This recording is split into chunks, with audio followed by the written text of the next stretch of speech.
Hi friends, ಎಲ್ರಿಗೂ ನಮಸ್ಕಾರ. R rangoli and creative ಚಾನಲ್ಗೆ ಸ್ವಾಗತ. ನಾನಿವತ್ತು ತುಂಬಾ ಟೇಸ್ಟಿಯಾದ ರವೆ ಪಾಯಸವನ್ನು ಮಾಡೋದು ಹೇಗೆ ಅನ್ನೋದನ್ನು ತಿಳಿಸ್ಕೊಡ್ತಾ ಇದ್ದೀನಿ. ಈ ಪಾಯಸ ಮಕ್ಕಳಿಂದ ಹಿಡಿದು ದೊಡ್ಡವ್ರವರೆಗೂ ಎಲ್ರಿಗೂ ಇಷ್ಟ ಆಗುತ್ತೆ. ಹಾಗಾದರೆ ಬನ್ನಿ ಈಗ ಪಾಯಸ ಮಾಡೋದು ಹೇಗೆ ಅಂತ ನೋಡೋಣ. ನಾನಿಲ್ಲಿ ಒಂದು ಪಾತ್ರೆನ ಒಲೆ ಮೇಲಿಟ್ಟು ಅದಕ್ಕೆ ಒಂದು 4 ಬೌಲ್ನಷ್ಟು ನೀರನ್ನ ಹಾಕ್ತಾಯಿದ್ದೀನಿ. 4 ಬೌಲ್ ನೀರು ಹಾಕಿದ್ದೀನಿ. ಈ ನೀರು ಸ್ವಲ್ಪ ಕಾಯಬೇಕು. ಅಷ್ಟರಲ್ಲಿ ನಾನು ದ್ರಾಕ್ಷಿ ಗೋಡಂಬಿನ ಕರ್ಕೊಂಡು ಮತ್ತು ರವೆನ ಹುರ್ಕೋತೀನಿ. ಈಗ ಒಂದು ಬಾಣಲಿನ ಒಲೆ ಮೇಲೆ ಇಟ್ಟಿದ್ದೀನಿ. ಅದಕ್ಕೆ 1 ಸ್ಪೂನ್ನಷ್ಟು ತುಪ್ಪನ ಹಾಕ್ತಾಯಿದ್ದೀನಿ. ತುಪ್ಪ ಹಾಕ್ಕೊಂಡು ದ್ರಾಕ್ಷಿ ಗೋಡಂಬಿನ ಕರ್ಕೋಬೇಕು. ದ್ರಾಕ್ಷಿ ಗೋಡಂಬಿ ಹಾಕ್ತಾಯಿದ್ದೀನಿ. ಈಗ ಈ ದ್ರಾಕ್ಷಿ ಗೋಡಂಬಿನ ಒಂದು ಬೌಲ್ಗೆ ಹಾಕ್ಕೋತಾ ಇದ್ದೀನಿ. ಅದೇ ಬಾಣಲಿಗೆ ಒಂದು 3/4 ಬೌಲ್ನಷ್ಟು ರವೆನ ಹಾಕಿ ಹುರ್ಕೋಬೇಕು. ಸಣ್ಣ ಉರಿನಲ್ಲಿ ರವೆ ಹುರ್ಕೋಬೇಕು, ಇಲ್ಲಾಂದರೆ ಸೀದ್ಬಿಡುತ್ತೆ. ಹಾಗಾಗಿ ಸಣ್ಣ ಉರಿನಲ್ಲಿ ರವೆನ ಹುರ್ಕೋತಾ ಇದ್ದೀನಿ. ರವೆ ಹುರ್ಕೊಂಡಾಯಿತು. ಈಗ ಗ್ಯಾಸ್ ಆಫ್ ಮಾಡಿ ಇಲ್ಲಿ ನೀರು ಕಾದಿದೆ. ಈ ನೀರಿಗೆ ಕಡಲೆಬೇಳೆ ನೆನೆಸ್ಬಿಟ್ಟು ಕಡಲೆಬೇಳೆ ಹಾಕ್ತಾಯಿದ್ದೀನಿ. 1 ಅವರ್ ನೆನೆಸ್ಬಿಟ್ಟು ತೊಗೊಂಡಿದ್ದೀನಿ ಈ ಕಡಲೆಬೇಳೆನ. ಈ ಕಡಲೆಬೇಳೆ ಒಂದು 2 ನಿಮಿಷ ಬೇಯಬೇಕು. ಪಾಯಸಕ್ಕೆ ಕಡಲೆಬೇಳೆ ಹಾಕೋದ್ರಂತೂ ತುಂಬಾ ಚೆನ್ನಾಗಿರುತ್ತೆ. ಪಾಯಸ ಒಂಥರ ದೇವಸ್ಥಾನಗಳಲ್ಲಿ ತಿಂತೀವಲ್ವ ಪಾಯಸ, ಆ ಥರ ಫೀಲ್ ಆಗುತ್ತೆ. ಅಷ್ಟು ಚೆನ್ನಾಗಿರುತ್ತೆ ಪಾಯಸ. ಅದಕ್ಕೋಸ್ಕರ ನಾನಿಲ್ಲಿ ಕಡಲೆಬೇಳೆನ ನೆನೆಸ್ಬಿಟ್ಟು ಹಾಕ್ಕೊಂಡಿದ್ದೀನಿ. ಈಗ ಕಡಲೆಬೇಳೆ ಬೆಂದಿದ್ದಾವೆ.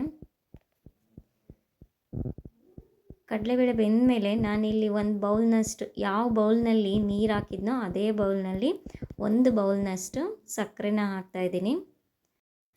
ಸಕ್ಕರೆ ಬೇಡ ಅಂದರೆ ಬೆಲ್ಲ ಬೇಕಾದರೂ ಯೂಸ್ ಮಾಡ್ಬೋದು. ನಾನಿಲ್ಲಿ ಸಕ್ಕರೆನ ಹಾಕಿದ್ದೀನಿ. ಸಕ್ಕರೆ ಹಾಕಿದ ಮೇಲೆ ರವೆ ಹಾಕ್ತಾಯಿದ್ದೀನಿ. ರವೆನ ನಿಧಾನಕ್ಕೆ ಹಾಕ್ಕೋಬೇಕು, ಒಂದೇ ಸತಿ ಹಾಕ್ಕೋಬಾರ್ದು. ಮತ್ತು ಒಂದು 3/4 ಬೌಲ್ನಷ್ಟು ರವೆ ತೊಗೊಂಡಿದ್ದೀನಿ ನಾನು. ರವೆ ನೋಡಿ ಹಾಕ್ಕೋಬೇಕು, ಎಷ್ಟು ಬೇಕೋ ಅಷ್ಟು. ಜಾಸ್ತಿ ಹಾಕ್ಬಿಟ್ರೆ ಗಟ್ಟಿಗಾಗ್ಬಿಡುತ್ತೆ. ಗಟ್ಟಿಗಾದರೆ ಚೆನ್ನಾಗಿರೋದಿಲ್ಲ. ಮೀಡಿಯಮಾಗಿ ಒಂದು ಹದವಾಗಿದ್ದರೆ ಚೆನ್ನಾಗಿರುತ್ತೆ. ಮತ್ತು ತೆಳು ಆಯಿತು ಅನಿಸಿದ್ರೆ ಸ್ವಲ್ಪ ಹಾಕ್ಕೊಂಡ್ರೆ ಆಗುತ್ತೆ. ನಾನಿಲ್ಲಿ 3/4 ಬೌಲ್ನಷ್ಟು ರವೆ ತೊಗೊಂಡಿದ್ನಲ್ಲ ಅಷ್ಟನ್ನು ಹಾಕಿದ್ದೀನಿ. ಈಗ ಇದು ಒಂದು 5 ನಿಮಿಷ ಕುದಿಬೇಕು. ರವೆ ಬೇಯಬೇಕಲ್ವ, ಹಾಗಾಗಿ ಒಂದು 5 ನಿಮಿಷ ಕುದಿಯೋದಕ್ಕೆ ಬಿಡಬೇಕು.